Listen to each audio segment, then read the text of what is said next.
Hello dear students. आज हम पढ़ेंगे क्लास 12th पॉलिटिकल साइंस के 30 इम्पॉर्टेंट एमसीक्यू। तो सबसे पहला जो आपका क्वेश्चन है वो है, विच of the following is not A founding member of European union. इनमें से कौन सा यूरोपियन यूनियन का फाउंडिंग मेंबर नहीं है? तो इसका राइट आंसर है नॉर्वे। नॉर्वे जो है वो यूरोपियन यूनियन का फाउंडिंग मेंबर कंट्रीज़ में से नहीं आता है। क्वेश्चन नंबर 2 कहते हैं कि what is the name of the trade agreement established by ASEAN. ASEAN ने जो ट्रेड एग्रीमेंट जो बनाया था उसका नाम क्या है? उसका नाम है आफ्टा, यानी आसियान फ्री ट्रेड एरिया। ये मखसूस आसियान के जो 10 मेंबर कंट्रीज़ हैं उस वक़्त के, उन्होंने बनाया था कि इन्हीं आसियान जो कंट्रीज़ हैं, साउथ ईस्ट एशियन नेशंस, इनके बीच में ट्रेड जो है वो फ्री हो, यानी कि इस पे टैरिफ या टैक्सेस जो है ना के बराबर हो। क्वेश्चन नंबर थर्ड कहते हैं कि विच of the following is a की फ़ीचर ऑफ आसियान। आसियान का की फ़ीचर क्या है, यानी आसियान का जो है सबसे इम्पॉर्टेंट मकसद या इसकी खसूसियात क्या है? तो वो है इकोनॉमिक कोऑपरेशन, यानी ख़त्ते में साउथ ईस्ट एशियन नेशंस के बीच इकोनॉमिक इक़्तिसादी तौर पर ताउन कायम रखना। क्वेश्चन नंबर 4 पर चलते हैं स्टूडेंट्स। क्वेश्चन नंबर 4 कहते हैं, which country in south Asia has both monarchy and democracy in its political history. South Asia में आपने सुना होगा तकरीबन 8 कंट्रीज़ आता है। 8 कंट्रीज़ में से वो कौन सा कंट्री है साउथ एशिया के जहाँ पे, जिसका अगर हम हिस्ट्री देखा जाए तो जहाँ पे मोनार्की और डेमोक्रेसी दोनों हमें नज़र आते हैं, तो वो कंट्री है नेपाल। नेक्स्ट क्वेश्चन पे चलते हैं। नेक्स्ट क्वेश्चन है, which military operations was conducted by the USA in response to 9/11 attacks.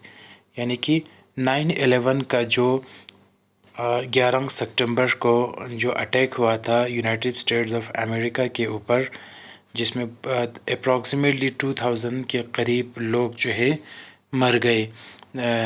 तो इस 9/11 के हमले के बदले में अमेरिका ने जो मिलिट्री ऑपरेशंस चलाए, उस ऑपरेशंस का नाम क्या था? उसका नाम था operation enduring freedom. Next question पे चलते हैं। Which country withdrew from Kyoto protocol इन 2001।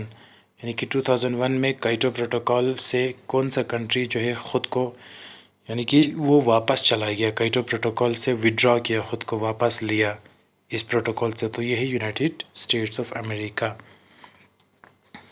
इसके बाद है question number 7, which south Asian country was created in 1971। या इसका आंसर आपको पता होगा, 1971 में कौन सा कंट्री बन गया? तो वो आपको पता है, बांग्लादेश। नेक्स्ट क्वेश्चन पे चलते हैं। Question number 8, which river water is a major point of contention between India and Pakistan. India और पाकिस्तान के बीच में सबसे ज़्यादा जो है कौन सा रिवर वाटर जो है वो हमेशा डिस्प्यूटेड या एक मसला बनकर रहता है? तो वो है इंडस रिवर। क्वेश्चन नंबर 9 पे चलते हैं। Which peace agreement was signed between India and Pakistan after 1965 war. India और पाकिस्तान के बीच में कौन सा एग्रीमेंट साइन हुआ 1965 की जंग के बाद? तो उसको हम कहते हैं ताशकेंट एग्रीमेंट, जो साइन हुआ इंडिया और पाकिस्तान के बीच में 1965 का जंग ख़त्म होने के बाद। क्वेश्चन नंबर 10 पे चलते हैं। क्वेश्चन नंबर 10 कहते हैं, which two ASEAN member have a long standing maritime dispute in South China Sea. ASEAN के वो दो कौन से कंट्रीज है जिनका मैरीटाइम मतलब यानी कि सी के ऊपर समंदरी, मैरीटाइम मतलब समंदरी डिस्प्यूट रहता है साउथ चाइना सी के ऊपर? तो वो कंट्रीज़ है फ़िलीपींस और वियतनाम। इन दोनों कंट्रीज़ में पानी के यानी कि समंदरी हिस्से में साउथ चाइना सी एक समंदर है, वहाँ पे डिस्प्यूट रहता है, तो वो है फ़िलीपींस और वियतनाम। नेक्स्ट क्वेश्चन पे चलते हैं।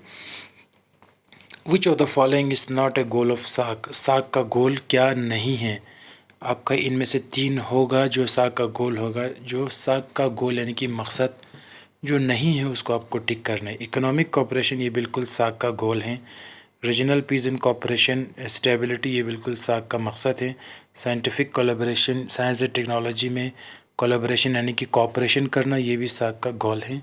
तो यहाँ पे क्वेश्चन पूछना है कि सार्क का गोल यानी कि मकसद कौन सा नहीं है।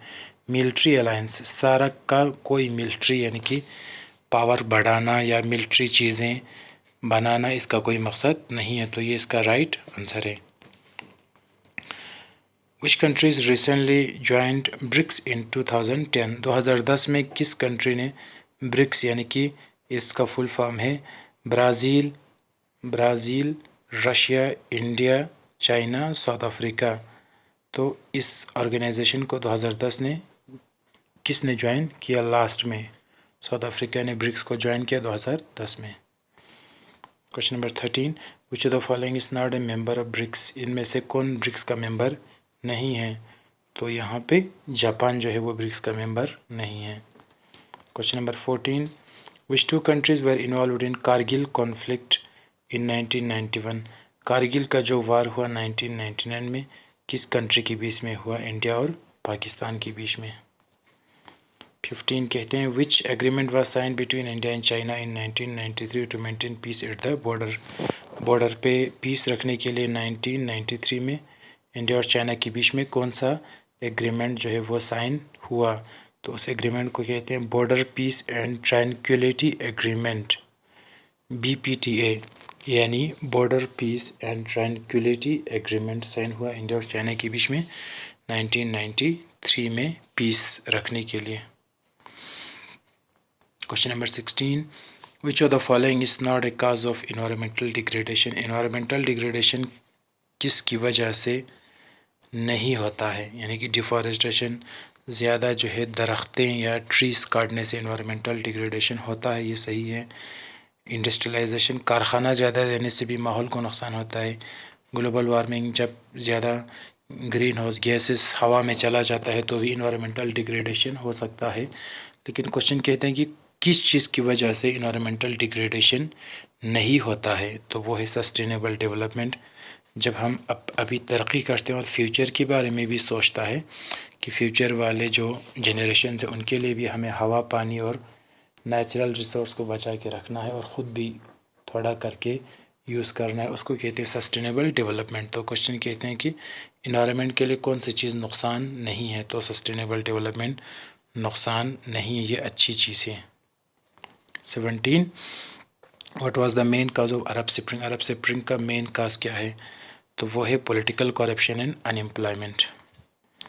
18 कहते हैं कि which country witness a civil war as a result of Arab spring, Arab spring की वजह से किस कंट्री में सिविल वार हुआ? सीरिया में हुआ। 19 कहते हैं कि विच of the following is not a permanent member of United security council, United nation के कौन सा कंट्री जो है परमानेंट मेंबर नहीं है? तो USA इसका परमानेंट मेंबर हैं, चाइना भी हैं, रशिया भी हैं और प्लस और 2 कंट्रीज़ क्या है? फ्रांस है और ब्रिटेन है। यानी कि यूनाइटेड नेशन सिक्योरिटी काउंसिल का परमानेंट मेंबर टोटल 5 है। इन 5 में से एक USA है, एक चाइना है, एक रशिया है, एक फ्रांस है, एक ब्रिटेन है। तो जर्मनी जो है वो इसका मेंबर नहीं है। विच international agreement focuses on climate change, climate change के ऊपर जो इंटरनेशनल एग्रीमेंट हुआ वो कब हुआ? Paris agreement 2015। क्वेश्चन नंबर 21 कहते हैं which of the following is not a permanent member of United security council, security council का कौन सा मेंबर जो है वो परमानेंट नहीं है? सेम यहाँ पे भी वही रिपीट हुआ है, जर्मनी इसका मेंबर नहीं है। Question number 22, which international organization replaced the league of nations, किस ऑर्गेनाइजेशन ने लीग ऑफ नेशंस को रिप्लेस किया? तो उसका आंसर है यूनाइटेड नेशंस। तो कहने का मकसद ये है कि यूनाइटेड नेशंस 1945 में ऑफिशियली बन के तैयार हुआ, लेकिन इससे पहले एक और ऑर्गेनाइजेशंस बनाया था जिसको हम लीग ऑफ नेशंस कहते हैं। तो लीग ऑफ नेशंस जो है वो फर्स्ट वर्ल्ड वार के बाद बना, लेकिन फर्स्ट वर्ल्ड वार के बाद ये जो लीग ऑफ नेशंस है वो क्या हुआ, फेल हुआ अपनी डिमांड को पूरा करने के लिए, यानी कि दुनिया में पीस मेंटेन करने के लिए। तो इसके बाद क्या किया, इसको ख़त्म करके 1945 में यूनाइटेड नेशंस ऑर्गेनाइजेशन को बनाया। क्योंकि फ़र्स्ट वर्ल्ड वार के बाद लीग ऑफ नेशंस फेल हुआ, ये इसलिए साबित हुआ क्योंकि 1939 में सेकंड वर्ल्ड वार हुआ। अब जंग तो रुक नहीं रहा था, दुनिया में पीस भी नहीं आया, तो इस ऑर्गेनाइजेशन को क्या किया, रिप्लेस किया और इस ऑर्गेनाइजेशन को बनाया पीस को मेंटेन करने के लिए, जो कि पीस को बनाने के लिए काफ़ी हद तक as compare to league of nations successful हुआ। नेक्स्ट क्वेश्चन पे चलते हैं। Which of the following is not a principal organ of united nations. UN का कौन सा ऑर्गन प्रिंसिपल यानी कि मेन इसका ऑर्गन नहीं है। जनरल असेंबली इसका ऑर्गन है, यूनाइटेड नेशंस का सिक्योरिटी काउंसिल ऑर्गन है, इंटरनेशनल कोड ऑफ जस्टिस इसका ऑर्गन है, ट्रस्टीशिप काउंसिल भी इसका ऑर्गन था, और एक है इकोसोक यानी कि इकोनॉमिक एंड सोशल काउंसिल, ये भी इसका ऑर्गन है। तो टोटल इसका ऑर्गन हुआ 1 2 3 4 5। तो वर्ल्ड ट्रेड ऑर्गेनाइजेशन ये इसका ऑर्गन नहीं है। तो इसका क्वेश्चन कहते हैं कि कौन सा नहीं है, तो ये नहीं है। क्वेश्चन नंबर 24, यूनाइटेड नेशंस को जो है ऑफिशियली कब बनाया गया, 1945 में। Most important question number 25, permanent member जो है सिक्योरिटी काउंसिल का कौन सा नहीं है, विच of the countries a permanent member, कौन सा कंट्री परमानेंट मेंबर है, तो है चाइना। 26 में कहते हैं कि क्लाइमेट चेंज और ग्रीन हाउस गैसेस इमिशंस को, यानी कि जो ग्रीन हाउस गैसेस निकलते हैं तो उसको कम करने के लिए, और क्लाइमेट चेंज के ऊपर जो असर होता है पॉल्यूशन का, इन चीज़ों के ऊपर बात करने का जो एग्रीमेंट है उसको हम कहते हैं Paris agreement. Which international institutions provide loans to developing countries, यानी कि डेवलपिंग कंट्रीज़ को कौन सा ऑर्गेनाइजेशन इंटरनेशनल लोन देता है, वो है world bank. Which country emerged as the sole super power after cold war, cold war जो है वो 1945 से शुरू हुआ, 1991 में ऑफिशियली एंड हुआ। तो क्वेश्चन कहता है कि जब कोल्ड वार ख़त्म हुआ तो दुनिया में सुपर पावर एक कंट्री रह गया, वो कंट्री कौन था, यूनाइटेड स्टेट्स ऑफ अमेरिका। क्योंकि यूएसएसआर जो है वो डिसइंटीग्रेट हुआ और ख़त्म हुआ, तो बचा कौन, यूनाइटेड स्टेट्स ऑफ अमेरिका।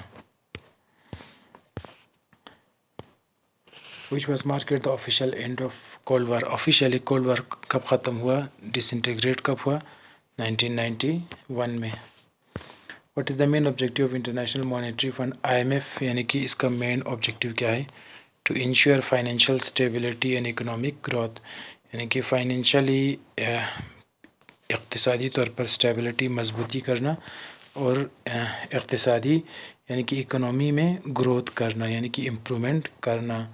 ठीक है स्टूडेंट्स, तो चलते हैं नेक्स्ट क्वेश्चन पर। Okay, so thank you so much for watching this video. उम्मीद करते हैं कि आप इस वीडियो से आप जो है काफ़ी इससे फ़ायदा लेने की आप कोशिश करेंगे। Thank you so much.